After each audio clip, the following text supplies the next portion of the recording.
சமூக ஊடகங்கள் வாயிலாக பரப்பப்பட்ட தவறான தகவல்களால் பிரிட்டனின் பல்வேறு நகரங்களில் பயங்கர கலவரம் நிகழ்ந்து வருகிறது.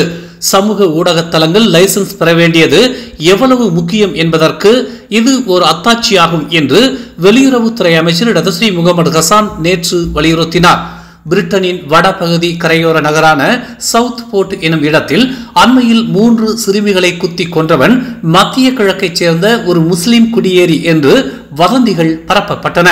தீவிர வலதுசாரி சமூக ஊடகம் ஒன்றில் பரப்பப்பட்ட இந்த பொய் செய்தியால் கடந்த 13 ஆண்டுகளில் கண்டிராத கலவரம் பிரிட்டனில் நிகழ்ந்து கொண்டிருக்கிறது என்று முகமது ஹசான் தெரிவித்தார்.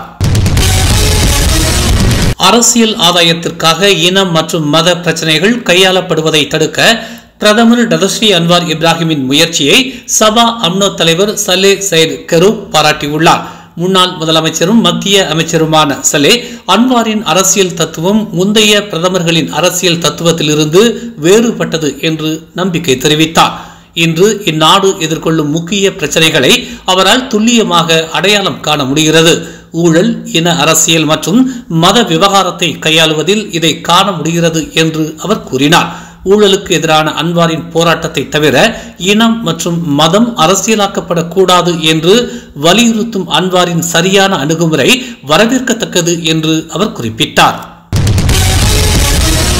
கிள்ளான் பெர்சியாரான் ராஜாமோடா மூசாவில் பல மோட்டார் சைக்கிள்கள் மோதிய விபத்தில் ரைடர் பைக் ஒன்று கட்டுப்பாட்டை இழந்ததால் 2 பேர் நேற்று முன்தினம் பலியாகினர். ஒருவர் சம்பவம் நிகழ்ந்த இடத்திலேயே மாண்டதாகவும் மற்றொருவர் மருத்துவமனைக்கு கொண்டு செல்லும் வழியில் இருந்ததாகவும் கிள்ளான் தெற்கு மாவட்ட காவல்துறை தலைவர் சா ஹூங் ஃபாங் தெரிவித்தார். கிள்ளான் பண்டமாரான் விளையாட்டு வளாகத்திலிருந்து போர்ட் கிள்ளானை நோக்கி செல்லும் போது ஆபத்தான அதிவேக ஸ்டண்டுகளை நிகழ்த்திய மோட்டார் சைக்கிள் ஓட்டிகளின் குழுவால் இந்த விபத்து ஏற்பட்டுள்ளதாக தெரிவிக்கப்பட்டுள்ளது. வங்காளதேசத்தில் போராட்டம் தீவிரமடைந்த சூழலில் பாதுகாப்பு நடவடிக்கையாக டாக்காவை விட்டு பிரதமர் ஷேக் ஹசீனா வெளியேறிவிட்டார் என்று கூறப்படுகிறது. நாடு முழுவதும் வெடித்த கலவரம் காரணமாக பிரதமர் பதவியை ஷேக் ஹசீனா ராஜினாமா செய்துவிட்டு வெளியேறியதாக தெரிவிக்கப்பட்டுள்ளது. அந்நாட்டின் நேரப்படி நேற்று பிற்பகல் 2:30 மணியளவில் தனது சகோதரியுடன் ஹெலிகாப்டர் மூலம் ஷேக் ஹசீனா தப்பிய காட்சிகள் வெளியானது. இந்நிலையில் நாட்டை விட்டு தப்பி ஓடிய ஷேக் ஹசீனா இந்தியாவின் டெல்லி அல்லது இங்கிலாந்தின் லண்டன் அல்லது பின்லாந்து நாட்டில் தஞ்சமடைய வாய்ப்பு இருப்பதாக செய்திகள் வெளியாகி உள்ளது. ஹமாஸ் அரசியல் தலைவர் இஸ்மாயில் ஹனியே குறித்து பிரதமர் டதஸ்ரீ அன்வார் இப்ராஹிம் வெளியிட்ட சமூக ஊடக பதிவுகளை நீக்கியதற்காக ஃபேஸ்புக் மற்றும் இன்ஸ்டாகிராமின் தாய் நிறுவனமான மெட்டா நிறுவனம் மன்னிப்பு கேட்க வேண்டும் என்று அரசாங்கம் கோரிக்கை விடுத்துள்ளது.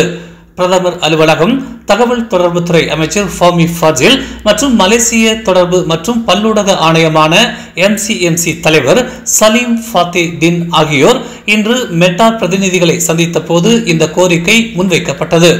மெட்டா எடுத்த நடவடிக்கைகள் குறித்து விரிவான விளக்கம் வேண்டும் என்றும் மெட்டாவிடம் இருந்து பகிரங்க மன்னிப்பு உட்பட பல விஷயங்களை பிரதமர் அலுவலகம் கோரியுள்ளதாகவும் ஒரு அறிக்கையில் தெரிவிக்கப்பட்டுள்ளது.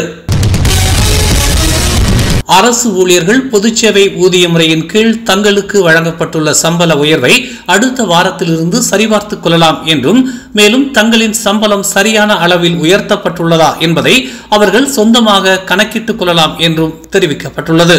இம்மாதம் 16ஆம் தேதி நடைபெறவிருக்கும் 19வது பொதுச்சேவை மன்றத்தின் நிகழ்ச்சியில் அரசு ஊழியர்களுக்கான புதிய சம்பள திட்டத்தில் செய்யப்பட்டுள்ள மாற்றங்கள் குறித்து பிரதமர் டதஸ்ரீ அன்வார் இப்ராஹிம் அறிவிப்பார் என்று பொதுச்சேவை துறையின் துணை தலைமை இயக்குனர் லத்தோ முகமது சைஃபுல் இப்ராஹிம் நேற்று தெரிவித்தார்.